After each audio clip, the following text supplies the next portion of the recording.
इस कार्यक्रम के प्रायोजक हैं दिशा फाउंडेशन।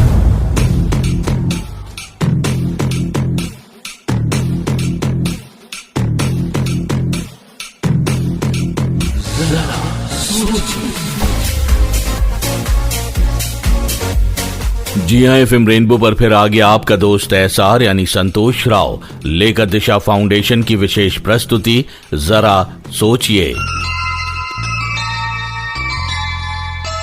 दोस्तों, एक दिन मैंने अपनी दोस्त से पूछा कि तुम अपनी जिंदगी को क्या समझती हो, तो मेरी दोस्त ने कहा, ना कुछ कहना, ना करना, ना किसी से उम्मीद रखना, और जो हो रहा है उसे चुपचाप देखना और सहना। दोस्तों, माना कि मौन रहना कमजोरी नहीं बल्कि सबसे बड़ी शक्ति कहलाती है, और चुप्पी साधने से लक्ष्य साधना भी सरल हो जाता है। लेकिन हम ये क्यों भूल जाते हैं कि अपने हक के लिए सहना नहीं बल्कि लड़ना भी जरूरी होता है।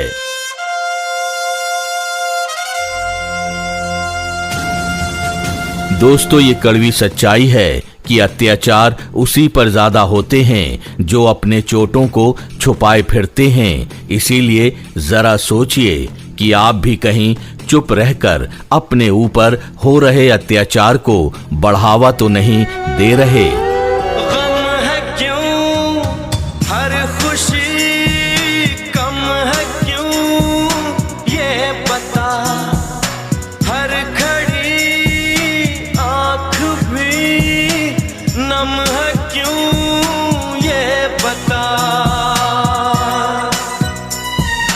तूने किस जुर्म की पाई ये सजा,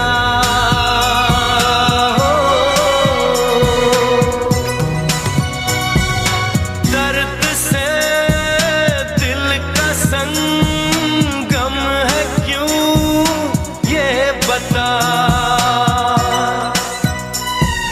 तूने किस जुर्म की पाई ये सजा हो। जी हाँ, चुप रहने से कई बार हमारी जिंदगी भी ऐसे मोड़ पर खड़ी हो जाती है जहां कुछ कह देने से कुछ नहीं बदलेगा, ये सोचकर हम अपनी आवाज बुलंद नहीं करते, और इसका फायदा मिलता है सामने वाले को और खामियाजा उठाना पड़ता है खुद हमको। दोस्तों, चुप्पी कितनी खतरनाक पड़ सकती है जिंदगी पर, आइए बात करते हैं बलिया यूपी की रानी से।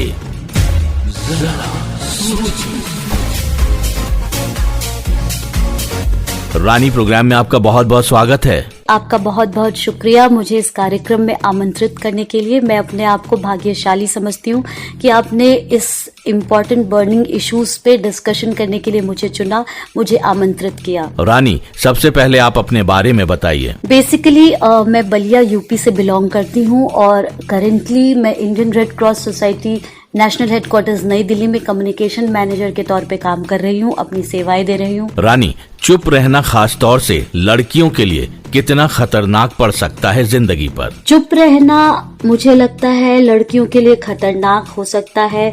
जिंदगी भर के लिए उनकी चुप्पी उनको अंदर अंदर कहीं तोड़ देती है।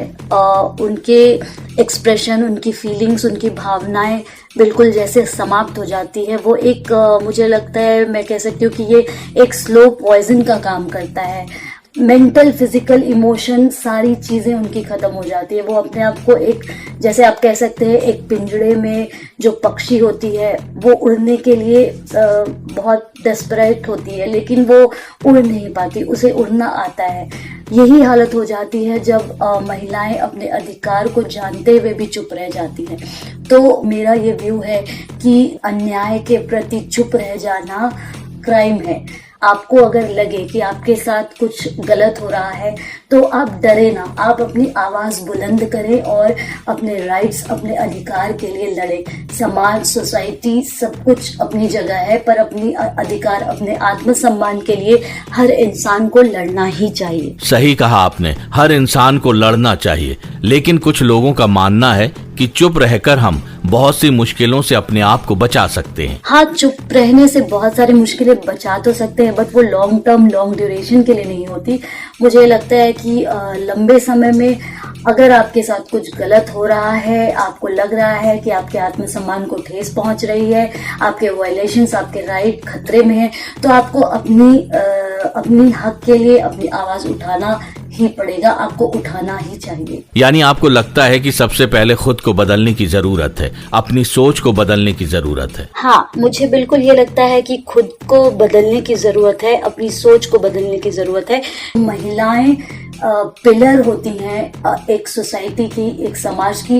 वो अपने अधिकार के लिए लड़ना अगर जानेंगी, अवेयर रहेंगी, तो वो मुझे लगता है एक अच्छे देश का निर्माण करने में उनका बहुत बड़ा सहयोग होगा। बिल्कुल, चुप्पी तोड़नी होगी और तभी हो रहे अत्याचारों पर लगेगी लगाम, क्योंकि किसी ने सच ही कहा है कि धार के विपरीत जाकर देखिए, आवाज को बुलंद करके देखिए, आंधियां खुद मोड़ लेंगी अपना रास्ता, एक दीपक तो जलाकर देखिए। जरा सोचिए। जी हाँ, एफएम रेनबो पर आप सुन रहे हैं दिशा फाउंडेशन द्वारा प्रायोजित कार्यक्रम जरा सोचिए, मेरे यानी एसआर यानी संतोष राव के साथ। और अब हमारे साथ हैं मध्य प्रदेश के रोहित चौहान।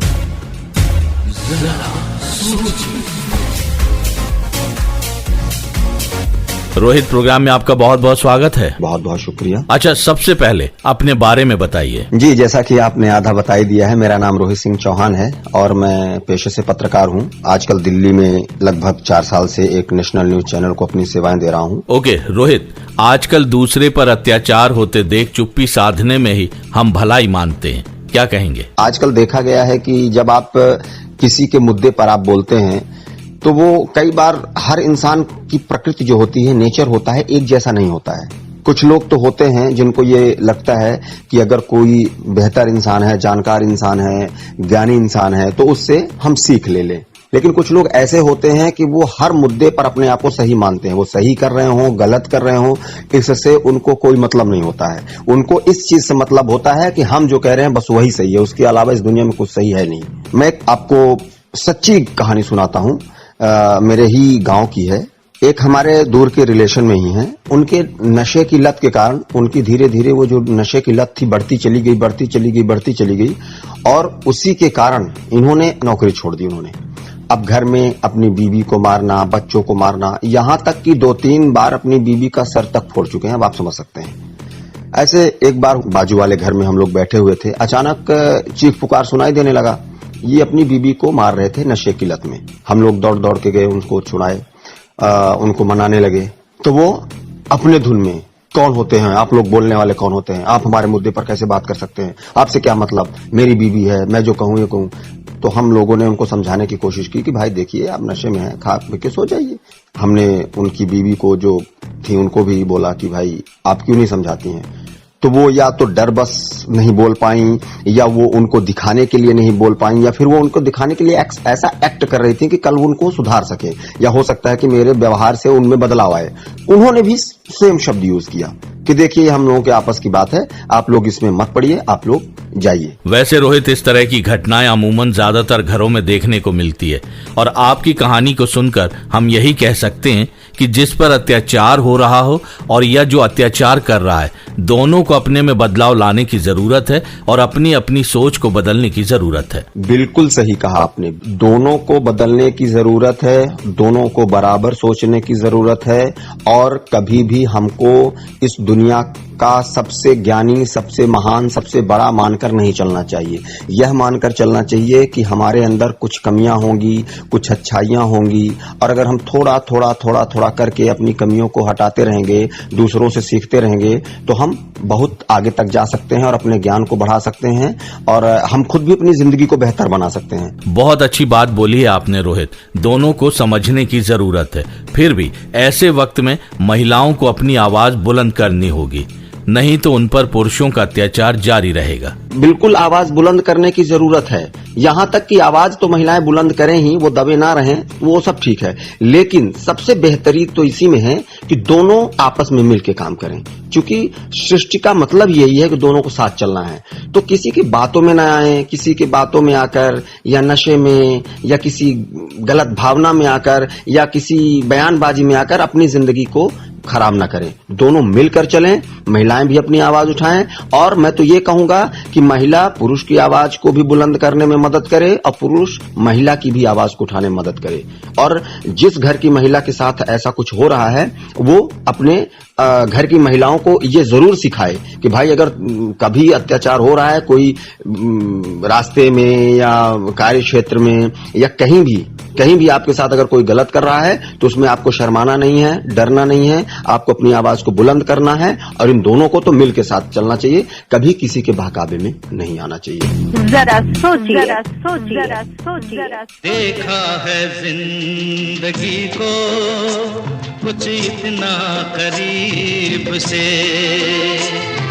देखा है जिंदगी को कुछ इतना करीब से, चेहरे तमाम लगने लगे हैं अजीब से, देखा है जिंदगी को कुछ इतना करीब से। जी हाँ, वक्त है सोचने का, थोड़ा समय चिंतन करने का, क्योंकि समाज को बेहतर बनाने के लिए जरूरी है एक नई सोच के साथ सोचना। तो दोस्तों, आप जरूर आज के विषय पर सोचिएगा, क्योंकि जब हम सोचेंगे तभी समाज जागेगा और होगा एक नया परिवर्तन।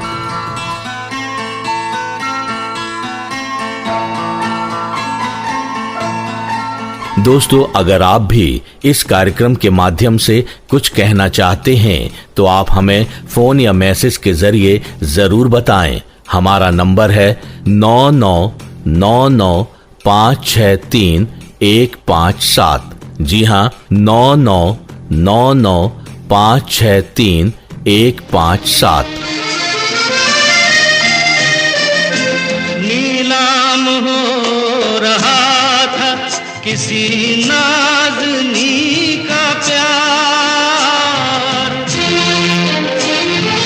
नीलाम हो रहा था किसी नाज़नी का प्यार, कीमत नहीं चुकाई गई एक गरीब से, देखा है जिंदगी को कुछ इतना करीब से।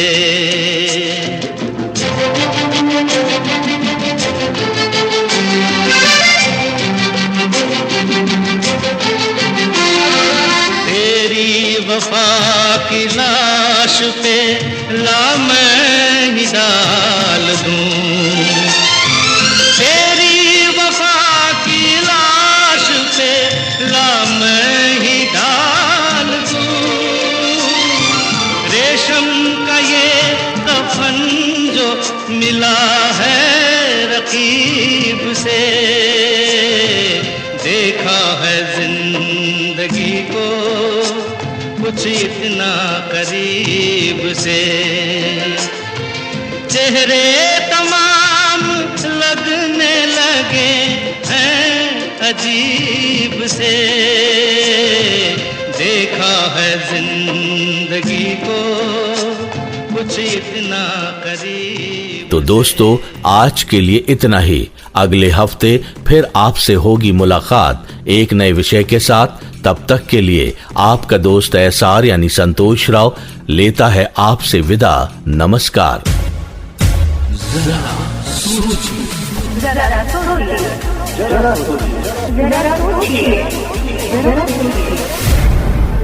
इस कार्यक्रम के प्रायोजक थे दिशा फाउंडेशन।